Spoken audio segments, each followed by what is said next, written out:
Continuamos con la segunda parte de las reglas de discernimiento de espíritu de esta primera semana de los ejercicios espirituales.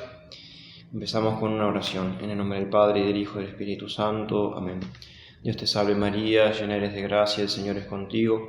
Bendita tú eres entre todas las mujeres, y bendito es el fruto de tu vientre, Jesús. Santa María, Madre de Dios, ruega por nosotros pecadores, ahora y en la hora de nuestra muerte. Amén. San Ignacio de Loyola, ruega por nosotros. En nombre del Padre, y del Hijo, y del Espíritu Santo. Amén.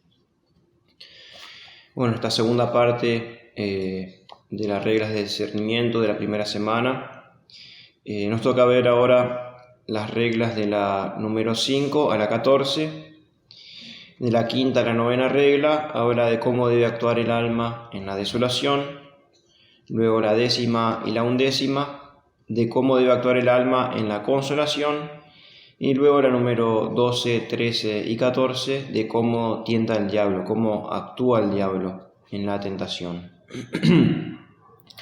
Iniciamos ahora con la regla quinta. Dice así San Ignacio: en tiempo de desolación nunca hacer mudanza, estar firme y constante en los propósitos y determinación en que estaba el día antecedente a la tal desolación, o en la determinación en que estaba en la antecedente consolación, porque así como en la consolación nos guía y aconseja más el buen espíritu, así en la desolación el malo, con cuyos consejos no podemos tomar camino para acertar. En la desolación los consejos vienen fundamentalmente del mal espíritu, y por tanto no debemos seguirlos. Por este motivo no hay que cambiar los propósitos anteriores. La desolación es mala consejera, más bien pésima. Precisamente el fin del mal espíritu es hacernos cambiar. Con qué claridad se suelen ver las cosas durante los ejercicios espirituales, y cómo se nublan y oscurecen cuando terminan. La regla de oro para la desolación es, pues, constancia, no mudarse, no mutación, ni siquiera deliberación sobre lo ya propuesto. La desolación es una crisis experimental del amor, y ni el tal desfallecimiento espiritual, ni los efectos que de él dimanan, son los que han de determinar los propósitos o decisiones de la vida. La consolación, a su vez, es plenitud de amor también experimental, y de esa plenitud nacen los propósitos y determinaciones que han de llevar a Dios. Importa, por lo tanto, no hacer ningún cambio en los propósitos y determinaciones de la consolación, sino armarse de energía y ejercitar con valor la virtud de la fortaleza y de la constancia contra toda suerte de imaginaciones, sentimientos y pensamientos, y contra cualquier desfallecimiento de la voluntad que pretenda arrancarme de mis decisiones y propósitos. Estemos seguros de que vendrá la desolación tentando fuertemente nuestra constancia y fortaleza. Pero eso mismo es un aviso para que estemos preparados a mantenernos firmes en nuestro propósito de guardar la regla que aquí nos enseña San Ignacio de Loyola. Hay una voluntad impetuosa que se lanza violentamente y se para. Otra enérgica de esfuerzos más duraderos, pero que al fin cede también. Y una tercera resuelta y constante, que a paso normal va camino a su fin sin detenerse nunca. Esta última es la que vale. Decía un escritor alemán del siglo pasado: hay hombres que luchan un día y son buenos. Hay otros que luchan un año y son mejores. Pero hay quienes luchan toda la vida, estos son los imprescindibles. De eso se trata, de mantenerse firme en la lucha a pesar de todas las desolaciones. San Ignacio, al darnos la regla, nos da también el motivo en que la funda, porque así como en la consolación nos guía y aconseja el buen espíritu, así en la desolación el malo, con cuyos consejos no podemos tomar camino para acertar. Hemos dado por supuesto que la desolación tiende a atacar los propósitos y resoluciones tomados en tiempo de consolación. Y lo mismo debe decirse con la debida proporción de aquellos propósitos y determinaciones que mediante una buena elección se han hecho en tiempo tranquilo, cuando no estamos ni consolados ni desolados, porque en este caso también va el demonio contra la voz de Dios, que se ha manifestado por la vía de la razón iluminada por la gracia. Parece que San Ignacio alude a estos dos casos cuando cita alternativamente los propósitos y determinaciones de la antecedente consolación o los del día antecedente a la tal desolación. Leemos aquí un texto, una partecita de la Imitación de Cristo en el libro 3, que sería de gran provecho leerlo completo, leerlo entero. Dice así: un diálogo entre Jesucristo y el alma. Dice Jesucristo: Hijo, ¿no eres aún fuerte y prudente amador? Y el alma le dice: ¿por qué, Señor? Y Jesús: porque por una contradicción pequeña faltas en lo comenzado y buscas la consolación ansiosamente. Y luego continúa el texto. El constante amador está fuerte en las tentaciones y no cree en las persuasiones engañosas del enemigo. Así como le agrado en la prosperidad, también le agrado en la adversidad. Por eso la quinta regla enseña a no hacer mudanza, a no mudarse. Pasamos a la sexta regla, dice San Ignacio. Dado que en la desolación no debemos mudar los primeros propósitos, mucho aprovecha el intenso mudarse contra la misma desolación, así como es en instar más en la oración, meditación, en mucho examinar y en alargarnos en algún modo conveniente en hacer penitencia. La estrategia abarca estos dos actos: atacar y resistir. Se suele decir que la mejor defensa es el ataque. La regla anterior nos ha explicado cómo debemos resistir valiéndonos de las virtudes de la firmeza y de la constancia. Esta otra nos enseña el modo de atacar tan propio de los ejercicios de San Ignacio. Provechoso es, dice el padre Casanovas, no contentarse con resistir al enemigo y pasar resueltamente al ataque, porque esta táctica infunde valor al alma, agrada a Dios y al buen espíritu, y desconcierta al demonio. Pero para que el ataque alcance plenamente esos resultados tan provechosos, nos dice el Maestro que debe consistir en un intenso mudarse contra la misma desolación, es decir, en hacer todo lo contrario de lo que ella inspira. Y esto con toda la energía y de frente al enemigo. San Ignacio propone ya aquí algunos de estos actos: el agere contra, es decir, hacer lo contrario, como Jesucristo en el huerto de los olivos oraba más y más.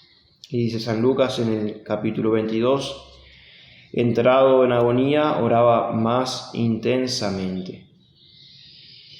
San Ignacio enseña algunos ejercicios en los que podemos emplear esta táctica. Dice así: instar más en la oración, meditación, en mucho examinar, en alargarnos en algún modo conveniente de hacer penitencia. Estas palabras son paralelas a las de la anotación 13ª, que dicen: es de advertir que como en el tiempo de la consolación es fácil y leve estar en la consolación la hora entera, así en el tiempo de desolación es muy difícil cumplirla.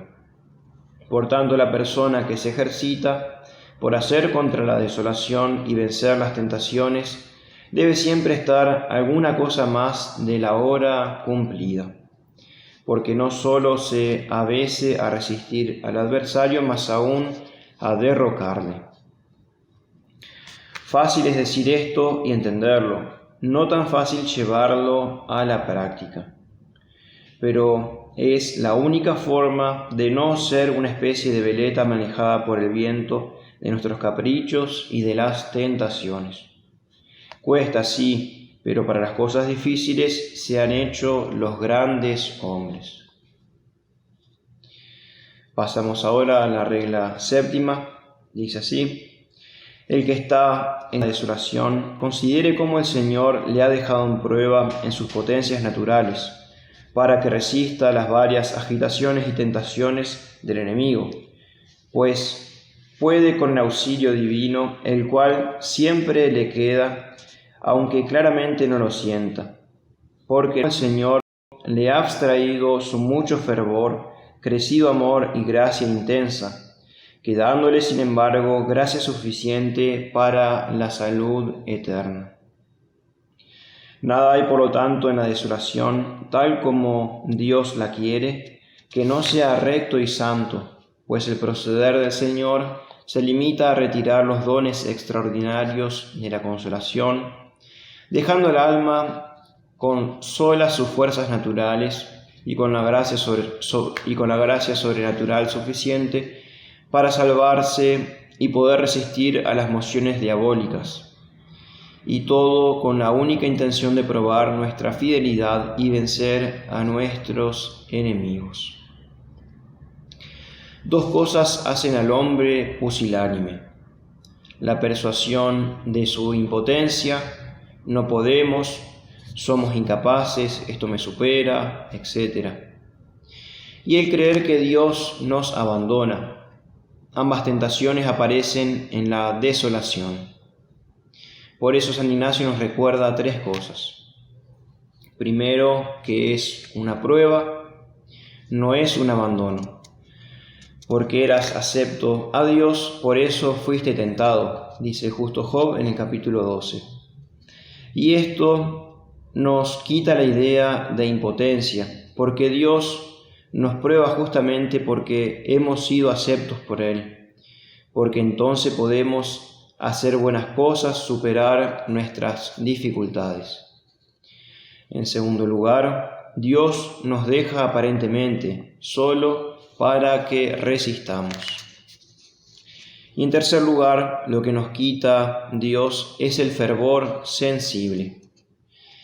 Pero no consiste en este la gracia necesaria para resistir. Esta no nos falta nunca, sino es por nuestra culpa.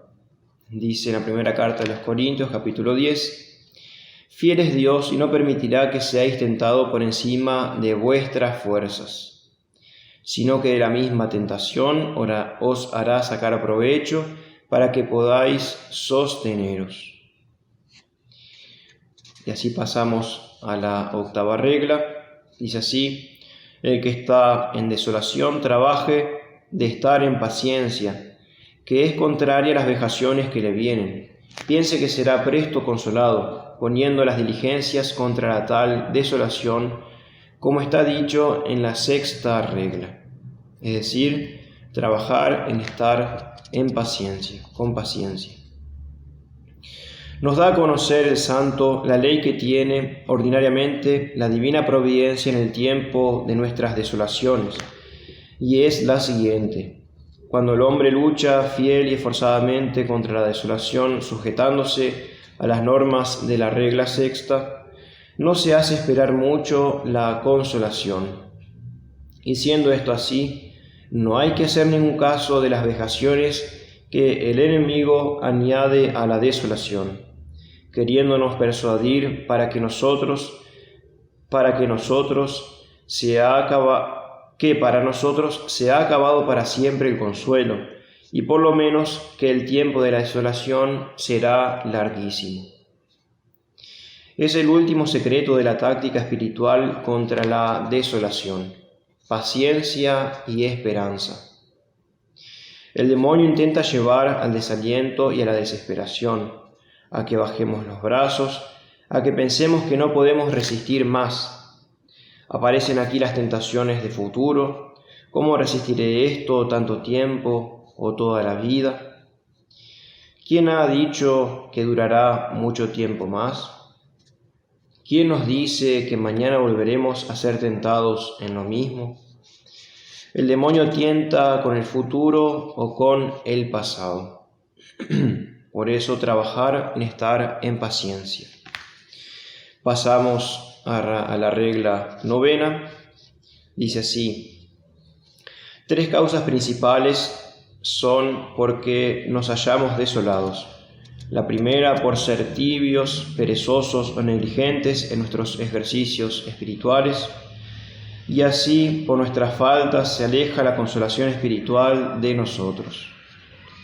En segundo lugar, para probarnos para cuánto somos, y en cuánto nos alargamos en su servicio y alabanza, sin tanto estipendio de consolaciones y crecidas gracias. Y en tercer lugar, para darnos vera noticia y conocimiento, para que internamente sintamos que no es de nosotros traer o tener devoción crecida, intenso amor, lágrimas, ni otra alguna consolación espiritual, más que todo es don y gracia de Dios nuestro Señor. Y porque en cosa ajena no pongamos nido, alzando nuestro entendimiento en alguna soberbia o gloria vana, atribuyendo a nosotros la devoción o las otras partes de la espiritual consolación. Para que la inteligencia se mantenga firme en los tiempos de consolación y desolación, San Ignacio le ofrece en esta regla 9 el último apoyo, dándole conocimiento de las causas que de la ley ordinaria ocasionan la pérdida o desaparición de la primera. Causas que unas veces proceden de Dios y otras de nosotros mismos. No puede negarse que era necesario aclarar este punto, porque siendo la consolación obra principalmente de causas externas y superiores a nosotros, podría creerse que era esta una lucha fatal y que los hombres que se dan a la vida espiritual eran juguete del bueno o del mal espíritu. La presente regla apunta 3 causas, no como únicas, sino como las principales en la vida ordinaria. Notemos que solamente se nos habla aquí de las causas principales porque nos hallamos desolados. La causa de la consolación no se estudia directa y positivamente, porque se da por conocida, puesto que es Dios mismo o su ángel bueno. Y así pasamos ahora a las reglas sobre la consolación, de cómo actuar en la consolación, que son las reglas 10ª y 11ª. Dice así la regla 10ª: el que está en consolación piense cómo se habrá en la desolación que después vendrá, tomando nuevas fuerzas para entonces. Primeramente, no hay que imaginar que la consolación ha de ser permanente, ni debemos detenernos en ella como en reposo definitivo, sino que debemos prepararnos, pues al día sigue la noche y a la noche sigue el día. Por tanto, debemos robustecernos y estudiar la táctica de combate para emplear en la lucha. Así dice la imitación de Cristo. Se nos da la consolación divina para que nos fortifiquemos para resistir a las adversidades. Y se sigue la tentación para que no envanezca el bien. Y dice San Pablo: bendito sea Dios y Padre de nuestro Señor Jesucristo, Padre de las misericordias y Dios de toda consolación, que nos consuela en toda tribulación nuestra, para poder nosotros consolar a los que están en toda tribulación, mediante el consuelo con que nosotros somos consolados por Dios. Segunda carta a los Corintios, capítulo 1. Esos que están en toda tribulación podemos ser nosotros mismos, el momento de la prueba. Así nuestro Señor, de los mismos 3 apóstoles, Pedro, Santiago y Juan, que consoló en el monte Tabor, luego los probó en Getsemaní, donde lamentablemente no resistieron y se durmieron. Y hagamos una última consideración sobre la consolación, y es que la consolación es el modo ordinario que Dios tiene para comunicarse con nosotros. Y la regla 11 dice así: el que está consolado procure humillarse y abajarse cuanto puede, pensando cuán para poco es en el tiempo de la desolación, sin la tal gracia o consolación. Por el contrario, piense el que está en desolación, que puede mucho con la gracia suficiente para resistir a todos sus enemigos, tomando fuerzas en su Criador y Señor.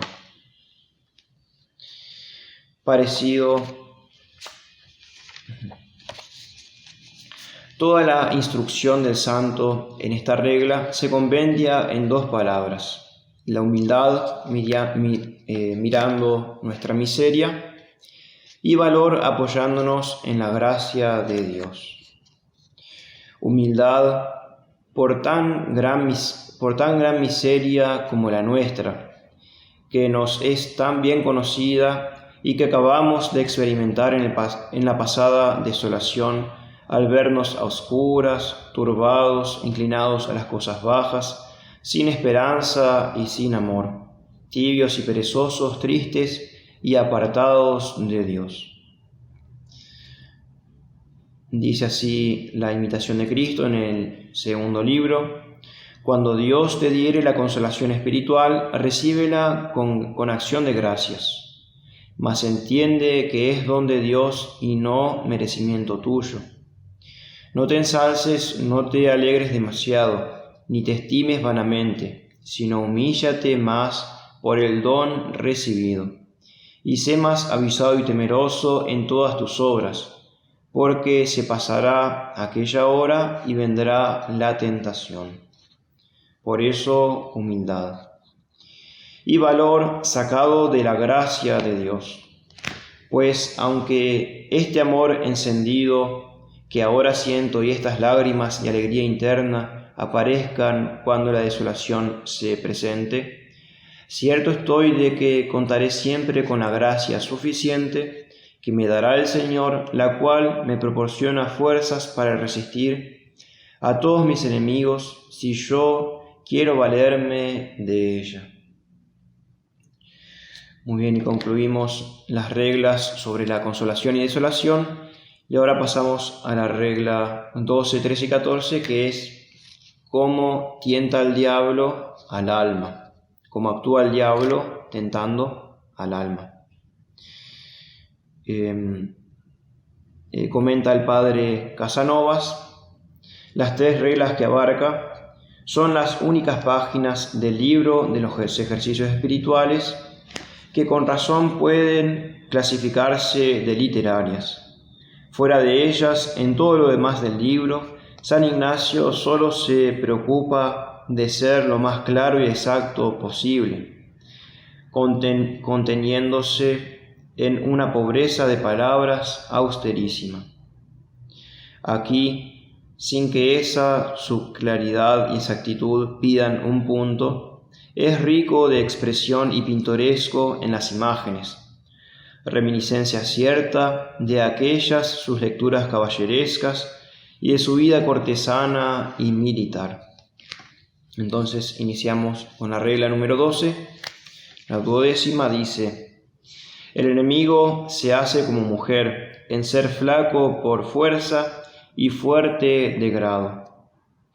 Porque así como es propio de la mujer cuando riñe con algún varón, perder ánimo, dando huida cuando el hombre demuestra mucho rostro, y por el contrario, si el varón comienza a huir perdiendo ánimo, La ira, venganza y ferocidad de la mujer es muy parecida y tan sin mesura. De la misma manera es propio del enemigo enflaquecerse perdiendo ánimo, dando huida sus tentaciones cuando la persona que se ejercita en las cosas espirituales pone mucho rostro contra las tentaciones del enemigo, haciendo el oppositum per diametrum. Y por el contrario, si la persona que se ejercita comienza a tener temor, a perder ánimo en sufrir las tentaciones, no hay bestia tan fiera sobre la faz de la tierra como el enemigo de la natura humana, en prosecución de su dañada intención con tan crecida malicia. Por eso el método ignaciano consiste en no colocarnos jamás a la defensiva en la lucha con nuestro enemigo, sino en atacarle siempre con vigor y fortaleza hasta derrocarle. Las razones en que se apoya este método son todas las de la más alta y segura estrategia y traen también su origen de aquel gran espíritu y liberalidad que nos recomendó al emprender esta lucha. Pero aquí se nos descubre una nueva razón sacada del carácter del enemigo con quien hemos de luchar. Parecido a la mujer que pelea con un varón, él es débil ante la fuerza y fuerte ante la debilidad y los halagos. Tímido y huidizo cuando resueltamente se le hace cara. Lleno de ira, de venganza y de ferocidad desenfrenada, como la fiera más salvaje si el hombre se acobarda y empieza a retroceder. Ese nuestro enemigo es el demonio, aquel león encadenado que ruge en torno nuestro queriéndonos devorar. Y particularizando más, el enemigo es cada una de las tentaciones con que nos acomete.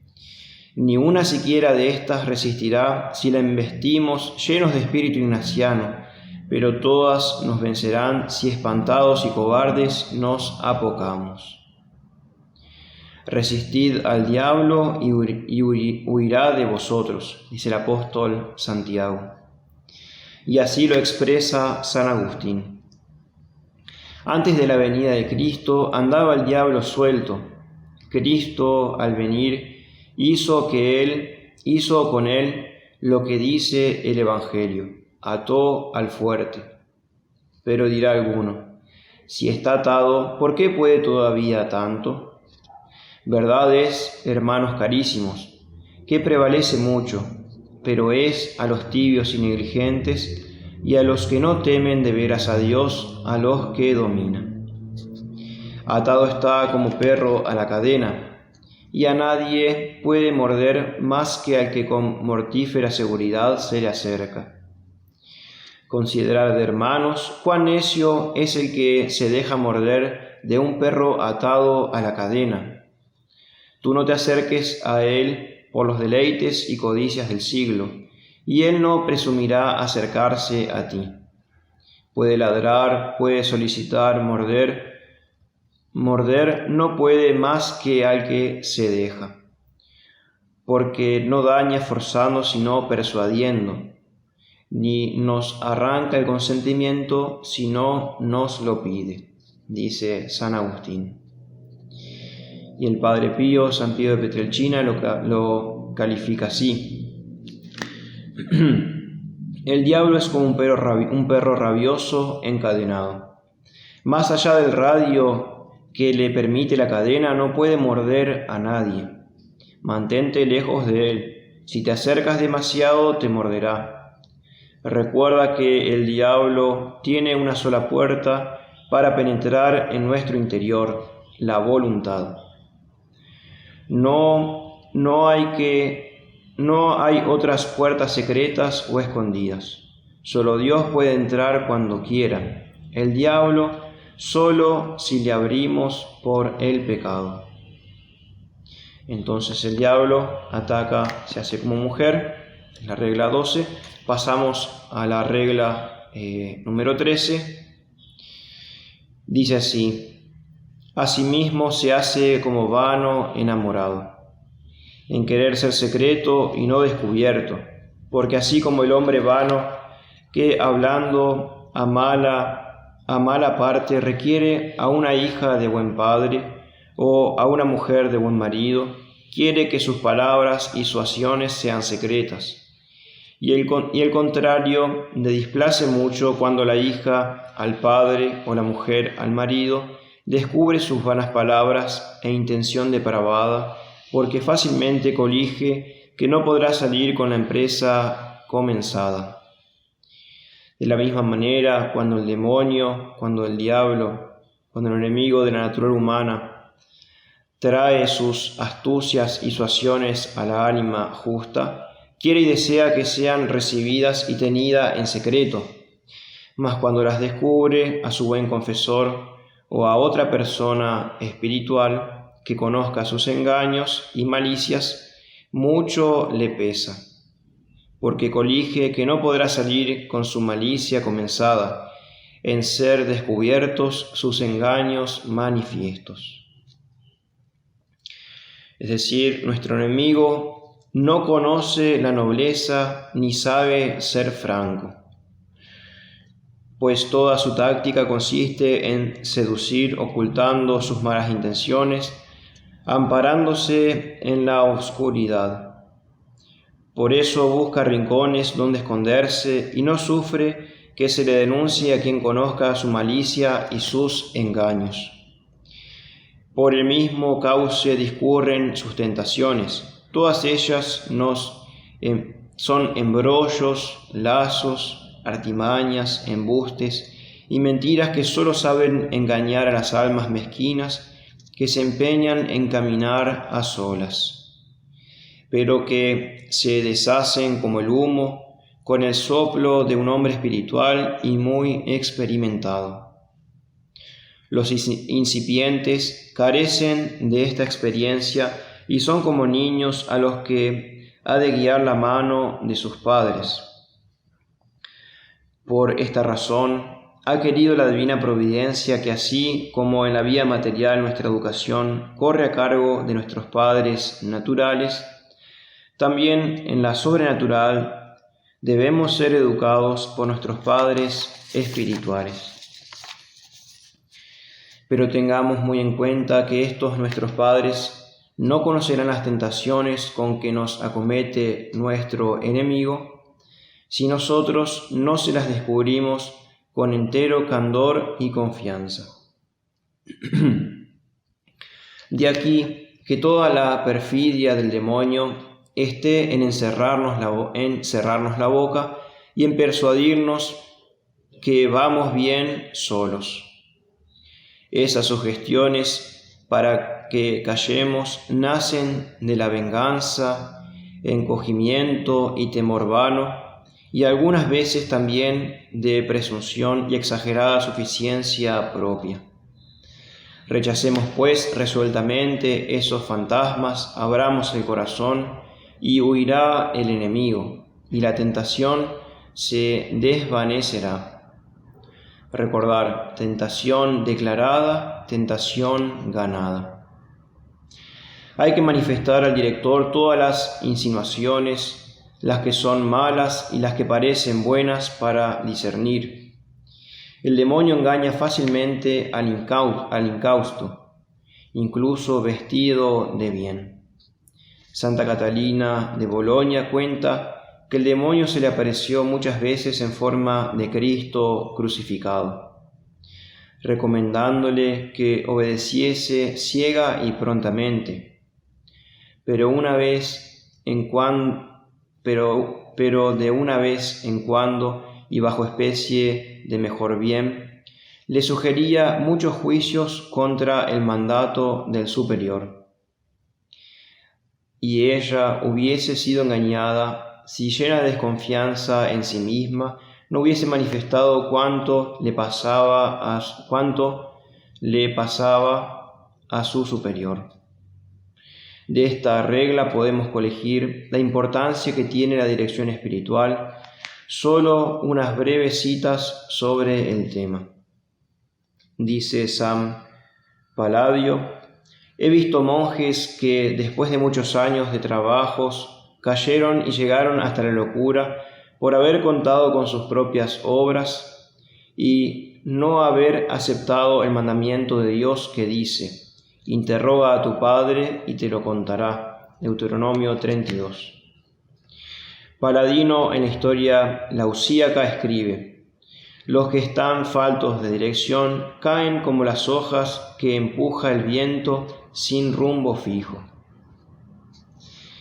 Unos siglos más tarde llegaba a decir San Bernardo: quien se constituye maestro y doctor de sí mismo, se hace discípulo de un tonto. No sé qué pensarán los demás sobre esto, mas a mí sé deciros por propia experiencia que me es mucho más fácil dirigir a muchos que a mí solo.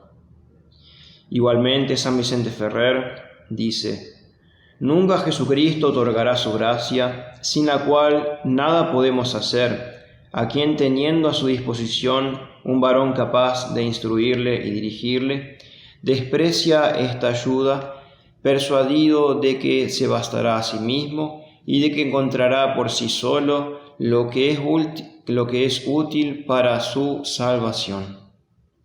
Y añade en el mismo lugar que por el contrario, quien tuviere un director al cual obedezca sin reserva y en todo, llegará mucho más fácilmente y pronto que por sí solo, aunque fuere de ingenio muy despierto y tuviere a mano sabios libros de materia espiritual.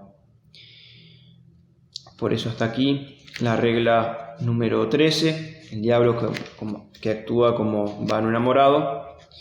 Y la última regla, la regla 14, dice así San Ignacio: asimismo, el diablo se hace como un caudillo para vencer y robar lo que desea. Porque así como un capitán o caudillo del campo, asentando su real y mirando las fuerzas o disposición de un caudillo, le combate por la parte más flaca. De la misma manera, el enemigo de la natura humana, rodeando, mira en torno todas nuestras virtudes teologales, morales y cardinales. Y por tanto nos halla flacos y más necesitados para nuestra salud eterna, y por allí nos abate y procura tomarnos. Es decir, que nos rodea y nos ataca por la parte más flaca. Tentar es ensayar. El demonio ensaya y prueba para ver dónde está la parte más débil. No nos tienta a todos por el mismo lado. Eva cayó por la soberbia, Caín por la envidia, Salomón por la lujuria, Judas por la avaricia, Pedro por el respeto humano. Así como caudillo, mira las fuerzas o disposición del castillo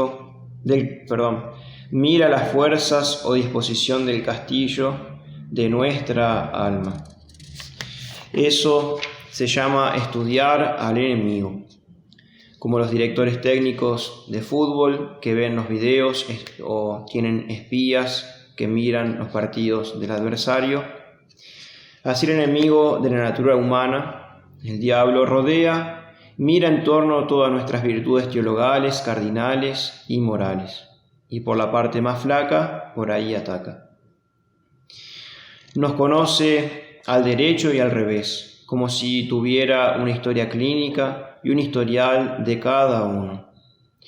¿Cuándo fue la primera tentación y de qué? ¿Cómo respondimos a ese ataque?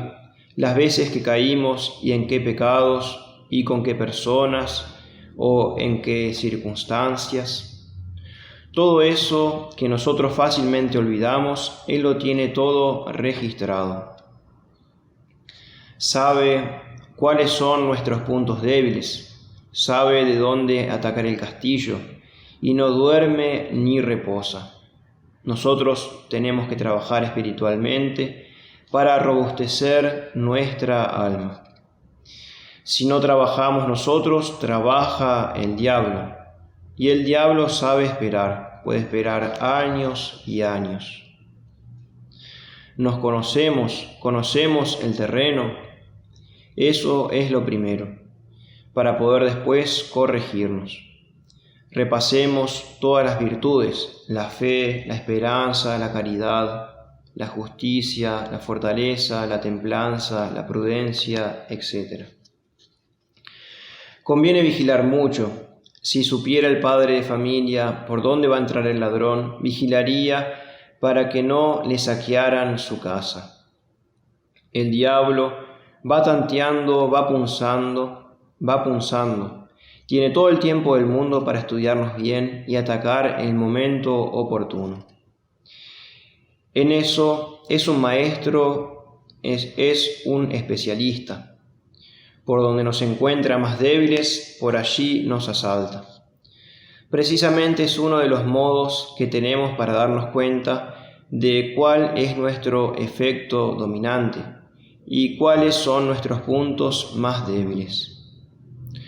Son los aguijones de cada uno, que cada uno debe cuidar con la gracia de Dios para que no nos derroten. Así, al soñador lo va a tentar con 1000 pensamientos, divagues ociosos, preocupaciones y tentaciones de futuro, faltas de esperanza. Al que no ha mortificado su sensibilidad, le tentará con aprensiones o lo torturará con susceptibilidades, miedos, etc. Al iracundo lo herirá en su orgullo. Mirá lo que te dice este tonto a ti, por ejemplo. Al que es dado a las conversaciones infructuosas, lo va conduciendo a conversaciones cada vez más malas. Al pesimista o de temperamento melancólico, el diablo le tentará con pensamientos de tristeza, de desesperación, de indignidad, lo moverá a falta de fe, a falta de esperanza, a escrúpulos, etc. Al que tiene juicio propio y al soberbio, lo llevará a tomar las decisiones más desacertadas, a enredarse en sus propios pensamientos. Examinarse cada uno de acuerdo a los temperamentos, al carácter, a los pecados de la vida pasada, a las inclinaciones y gustos, a los apegos o desórdenes, por pequeños que sean. No descuidar nada y tener gran confianza en Dios. Escribe así el Padre Pío. Decía el Padre Pío: deja que el viento sople y no creas que el ruido de las hojas es el tronar de las armas.